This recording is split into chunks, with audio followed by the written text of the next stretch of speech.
ఏం చెప్పగా ఏం చేరుకోవడం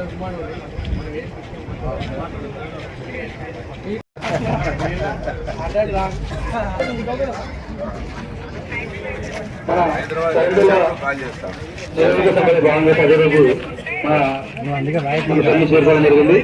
ఈ సందర్భంగా మన 10 రోజుల శిబిరాన్ని సందర్శించడానికి వారి యొక్క మద్దతు సంఘీభావం తెలుపడానికి గౌరవ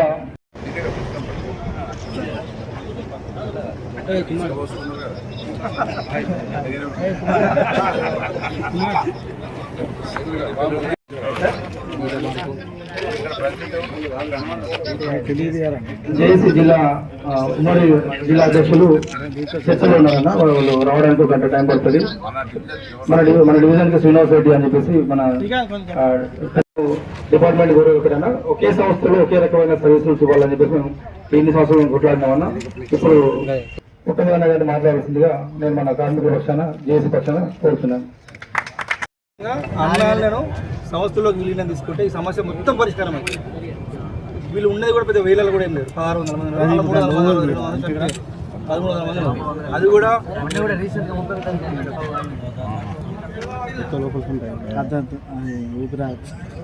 citizen employees joint action committee ఆధ్వర్యంలో మంతని డివిజన్ మరి కేంద్రంలో విద్యుత్ కార్మికులు వారి యొక్క న్యాయమైన కోరికలకై 10వ రోజు నిరవధిక సమ్మె కార్యక్రమాన్ని ఇవాళ సందర్శించడం జరిగింది. మేమంతా బీఆర్ఎస్ పార్టీ శ్రేణులమంతా కూడా కాంగ్రెస్ పార్టీ ప్రభుత్వం ఎన్నికల ముందు హామీ ఇచ్చి బట్టి విక్రమార్క గారు విద్యుత్ మంత్రిగా ఉన్నటువంటి వారు ఆ రోజు పాదయాత్రలో వీళ్ళకి హామీ ఇచ్చినటువంటి విషయాన్ని విస్మరించి ఇప్పటి వరకు కూడా పూర్తి చేయకుండా పైగా వారిని భయభ్రాంతులకు గురి చేయడము, టర్మినేషన్ చేస్తామని భయపెట్టించడము నిజంగా ఇది పూర్తిగా అప్రజాస్వామికము.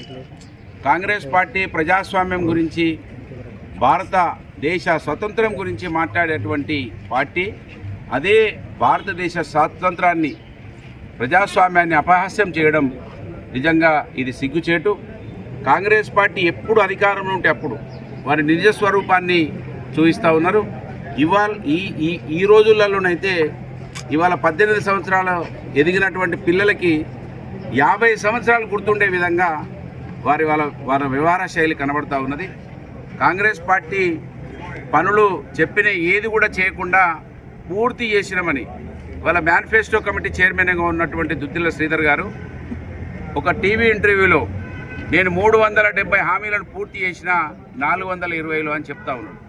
అంటే ఎంత అవమానపరుస్తూ ఉన్నారు ఈ సమాజాన్ని. మేము ఏది చెప్పినా నమ్ముతారు, ఈ సమాజంకి ఏది అర్థం కాదని వాళ్ళు భావిస్తూ ఉన్నారు. ఈ కింది నుంచి మొదలు పెడితే పై వరకు రాహుల్ గాంధీ గారు కూడా ఈ రాష్ట్రంలో మహిళలకు 2500 రూపాయలు ఇవ్వకున్నా కూడా 2500 రూపాయలు ఇస్తున్నాం, మన అకౌంట్లో వేస్తున్నామని చెప్పిండు.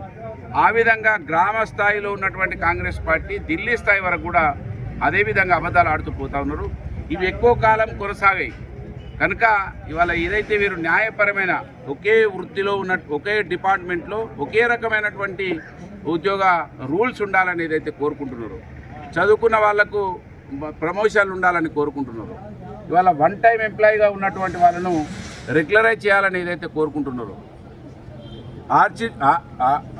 ఆర్టిజన్ ఎంప్లాయీస్లను వారికి ఇది పర్మనెంట్ ఎంప్లాయీగా చేయాలని వారు కోరుతున్నారో, అన్మ్యాన్ ఎంప్లాయీని కూడా చేయాలని కోరుతున్నారో వారికి మరి ఖచ్చితంగా న్యాయపరమైనటువంటి కోరికలను పూర్తి చేయాలని నేను డిమాండ్ చేస్తూ మంత్రి నియోజకవర్గ బీఆర్ఎస్ పార్టీ పక్షాన ఖచ్చితంగా వారి కోరికలను సానుకూలంగా స్పందించాలని స్వయంగా బట్టి విక్రమార్క గారే ఈ శాఖకు మంత్రిగా ఉన్నారు.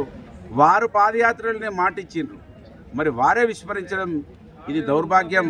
ఖచ్చితంగా పూర్తి చేస్తారని ఆశిస్తూ చేయాలని కోరుకుంటూ మరి చేసి వీరి మన్ననలు పొందాలని ఆకాంక్షిస్తూ బీఆర్ఎస్ పార్టీ వీరి ఒక న్యాయపరమైనటువంటి నిరసనకు దీక్షకు మద్దతు పలుకుతుందని ఎప్పటికీ మీకు అండగా ఉంటామని వారికి హామీ ఇస్తా ఉన్నాను.